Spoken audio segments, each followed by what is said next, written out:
Eliza POV. Kuya naman you promise. Bakit hindi ka makakapunta? Naiinis na tugon ko kay kuya nang sabihin niyang hindi siya makakapunta ngayon para bumisita. I know, that's why I am sorry baby. Pupunta ako dyan kapag hindi na ako busy, I swear. Give him a kiss from me. I love you both. I need to hang up this now, I love you. Bakit parang nagmamadali siya? I love you too kuya, thank you for everything, ingat ka. Matamis kong tugon sa kanya. Don't mention it, you too. Ibinaba ko ang tawag niya. Huminga ako ng malalim bago naglakad papunta sa sala. Bakit parang ang weird na naman ni kuya? May nangyayari na naman ba na hindi maganda? I mean, may hindi ba siya sinasabi sa akin? Sa ilang taon naming magkasama, alam ko kapag may nilihim siya, o may ginagawa na ayaw ipaalam sa akin. Mami, napabalik ako sa katinoan nang marinig ko ang matinis na boses ng anak ko.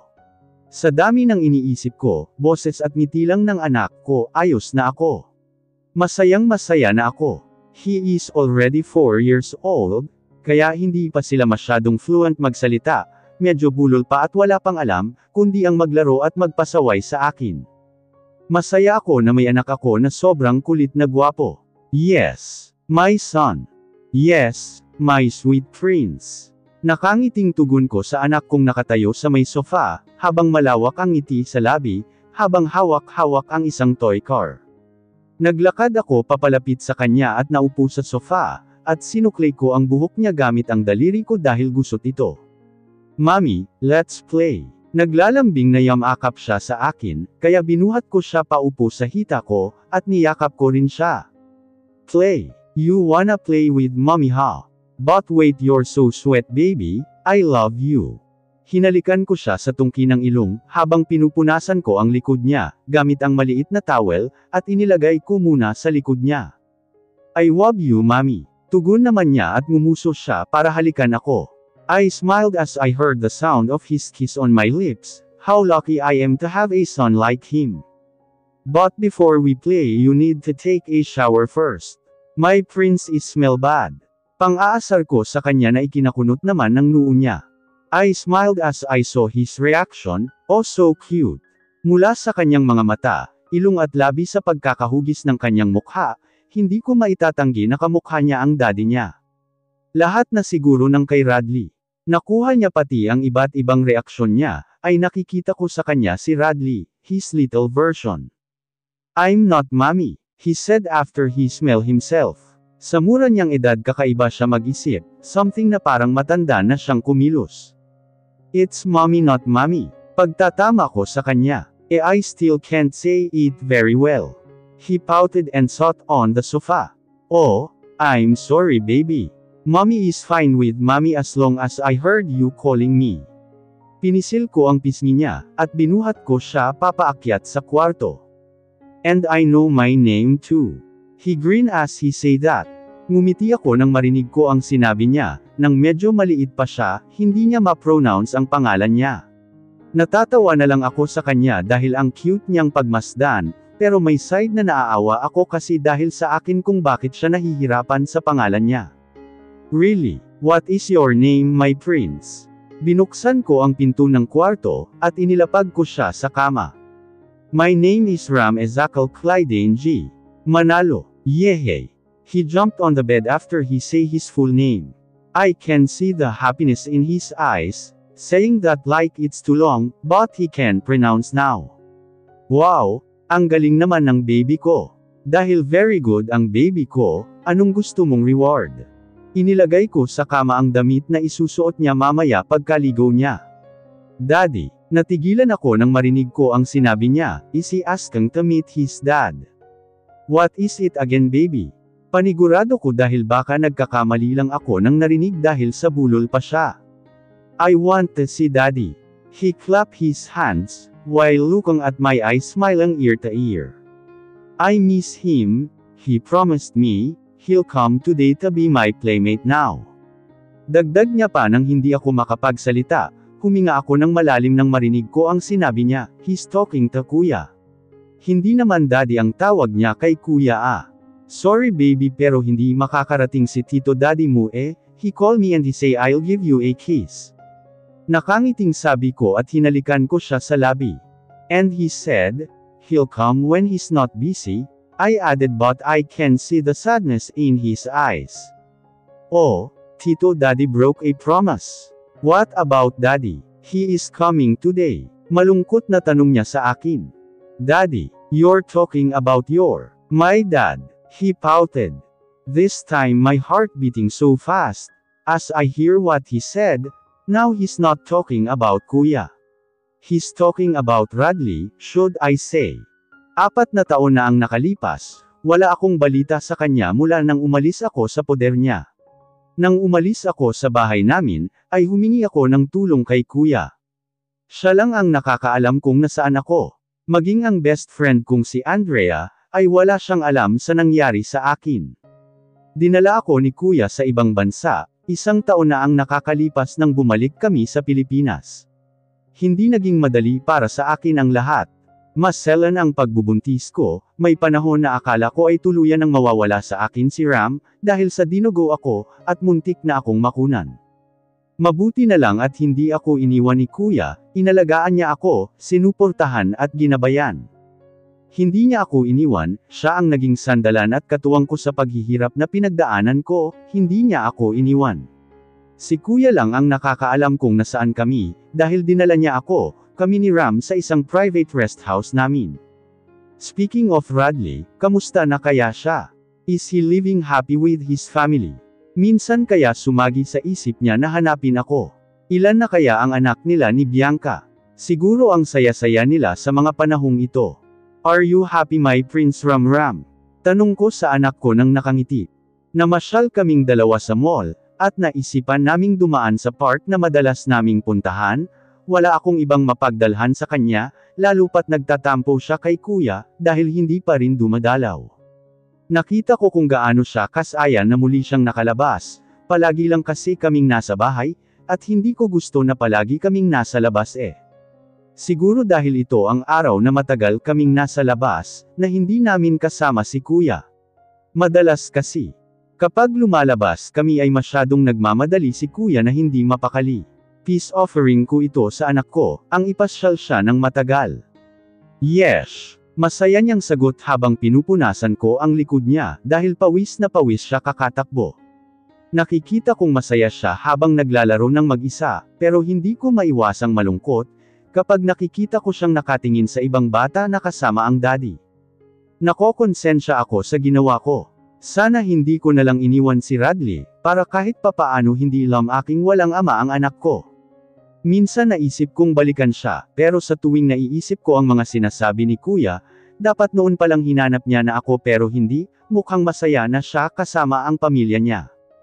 Isa pa hindi niya alam na may anak kami, ayaw ko na itanggi niya ang anak ko ng harap-harapan. Ako pa mismo ang nagtulak sa kanya palayo. Hindi ko rin alam kung ano ang magiging pag-uusap namin, kung sakali na magtagpo ang landas naming dalawa. Ang daming nangyari pero alam ko sa sarili ko na masaya ako sa kung anong meron ako ngayon. Mommy, why are you crying? Malungkot na tanong ng anak ko, at naramdaman ko ang kamay niya sa pisngi ko, pinupunasan ang luhang hindi ko namamalayang tumulo na pala. Wala baby, masaya lang si Mommy. Masaya si Mommy na makikita kang masaya, I love you baby. Hinawakan ko ang dalawa niyang kamay at hinalikan ko iyon, kasabay ng pagpatak ng mga luha ko. Don't cry Mommy, love you Mommy ko. Tugon niya at niyakap ako, kaya niyakap ko rin siya ng mahigpit. Kailangan kong maging malakas para sa anak ko. Maging matatag dahil kaming dalawa lang ang magkakampi sa lahat ng bagay. Kinaya kong buhayin siya ng mag-isa, makakayanan ko rin na magpakaina, ama sa kanya.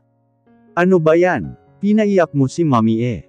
Natawa ako nang makita ko siyang sumimangot sa sinabi ko. Joke lang baby, ano uwi na tayo? It's already 5, balik na lang tayo sa ibang araw ah. Pakiusap ko sa kanya. Yes.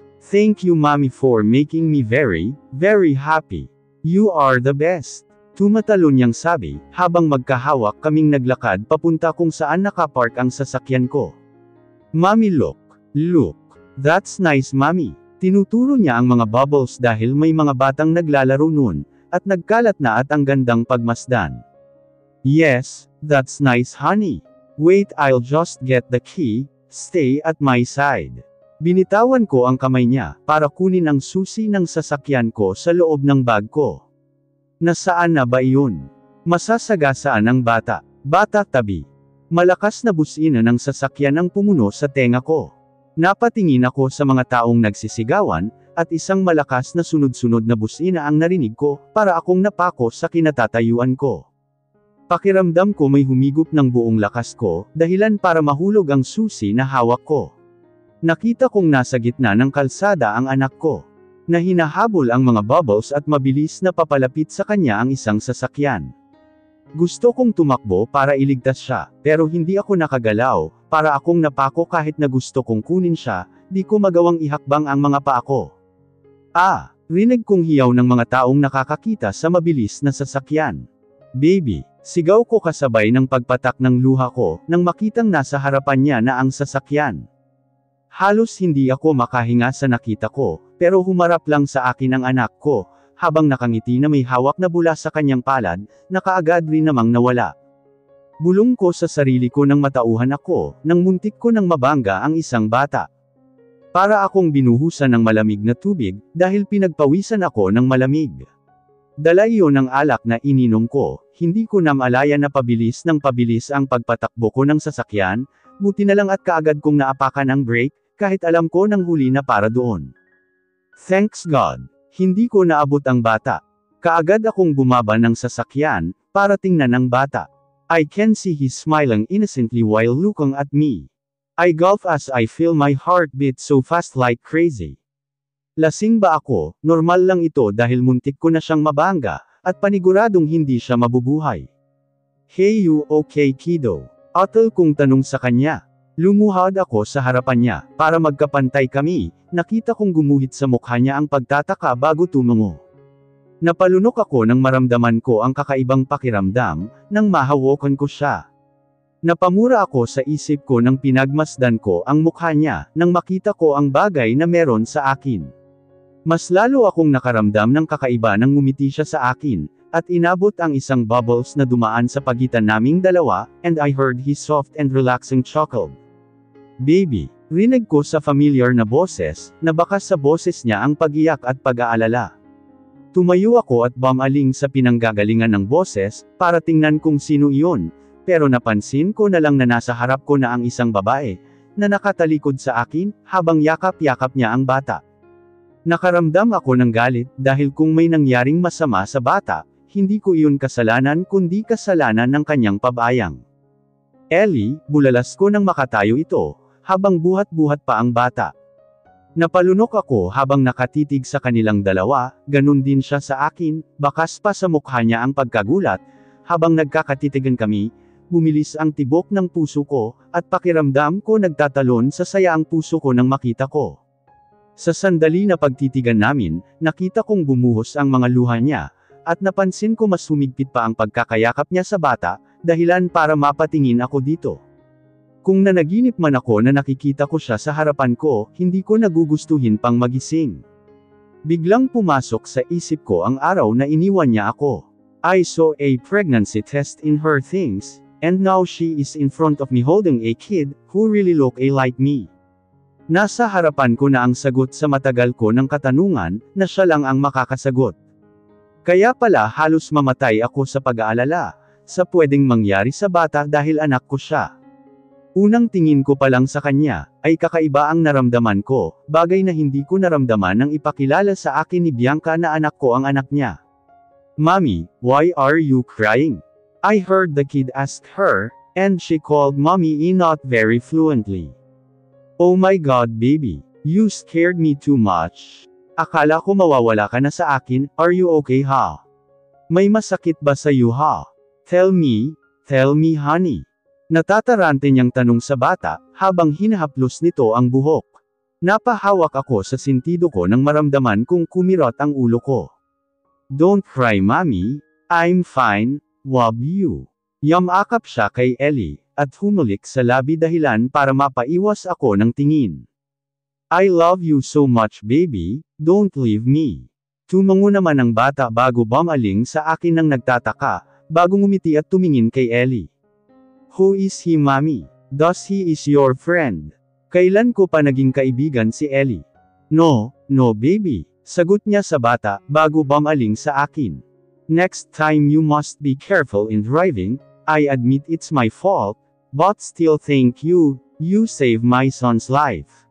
She said straightly said to me, while looking at my eyes. I can feel a coldness in her voice, the feeling is so hurt. After what happened yun lang ang sasabihin niya. Wala siyang balak ipakilala sa akin ang anak ko. Wala ba siyang balak na ipakilala sa bata na ako ang ama nito? Alam kong wala akong karapatan na hingin iyon sa kanya, dahil alam ko sa sarili ko na ako ang may kasalanan, kung bakit niya ako iniwan, pero may karapatan ako sa bata. Bye po. Natauhan ako nang marinig ko ang boses niya na papalayo na sa akin, hindi ko na malayan na wala na sila sa harapan ko. Ngayon pa na nakita ko na sila, hahayaan ko pang mawala sa akin. Inisang hakbang ko ang pagitan namin, at niyakap ko siya dahilan para mapatigil siya sa paglalakad. Naramdaman kong nagulat siya sa ginawa ko, mas niyakap ko pa siya. I really missed her and I won't let her leave me again. Please stay Ellie, wag mo akong iiwan please. Bumalik ka na sa akin, patawarin mo ako, nagmamakaawa ako sayo, bumalik ka na sa akin. Bumalik na kayo ng anak natin.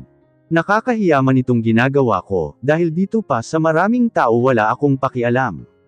Ang gusto ko lang ang makasama sila. Lahat gagawin ko, luluhod ako sa harapan niya kung kinakailangan, hahalikan ko ang paa niya mapatawad niya lang ako. Handa ako na ibaba lahat ng pride ko, bumalik lang siya sa akin, sila ng anak namin. Naramdaman kong may maliit na kamay na humahaplos sa buhok ko, hindi ko mapigil ang pamatak ang luha ko, habang nakapatong sa balikat ni Ellie ang mukha ko. Mommy is this daddy? Rinig kong tanong ng bata na ikinaangat ko ng tingin sa kanya, na may pagtataka sa kanyang mukha, at nakita ko namang ngumiti si Ellie habang umiiyak at tumango. Parang nagsasayawan ang lahat ng ugat at dugo sa puso ko, nang marinig kong sinabi niya, sounds like a music in my ears, it's the first time I heard my son calling me daddy.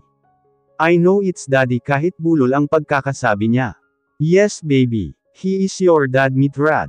Radley Manalo your father. Humarap sa akin si Ellie at nginitian niya ako, I smiled as I saw my son's innocently shocked reaction. My daddy is Rad. Daddy, my name is Ram. He cheerfully said at inaabot niya ako na parabang nagpapalipat ng buhat sa akin. I wiped my tears and get him in Ellie's arms. Son, bulong ko ng mabuhat ko, at niyakap ko siya ng mahigpit. Yay! Yes! Yes! I have a daddy now. Thank you mommy. Masaya niyang sabi at pumapalakpak pa habang sumisipa pa, akala ko mabibitawan ko siya sa paglulumikot niya, dahil sa biglang kumirot ang ulo ko. Ibinigay ko siya kay Ellie dahil gusto niyang lumipat. Kaya naman magkalapit kami ni Ellie, dahil sa hindi ako gumalaw nang ibigay ko sa kanya si Ram. I love you daddy. Mas lalong lumapad ang ngiti sa labi ko, kasabay ng pagsikdo ng puso, dahil sa matamis na sinabi ng anak ko, na hindi ko akalain na sasabihin niya sa una naming pagkikita. I love you too son. Tugon ko sa kanya, at ginulo ko ang buhok niya, humarap siya sa akin ng nakanguso, nagulat na lang ako nang naglambatin siya sa leeg ko, at hinalikan ako sa labi, habang buhat siya ni Ellie. Thank you daddy. Don't go away please. Sambit niya habang mas humigpit ang yakap niya sa akin. I won't. Pagkasabi ko noon ay nagangat ako ng tingin kay Ellie, dahilan para magkalapit ang mukha naming dalawa, dahil pinagmamasdan niya pala kami ni Ram.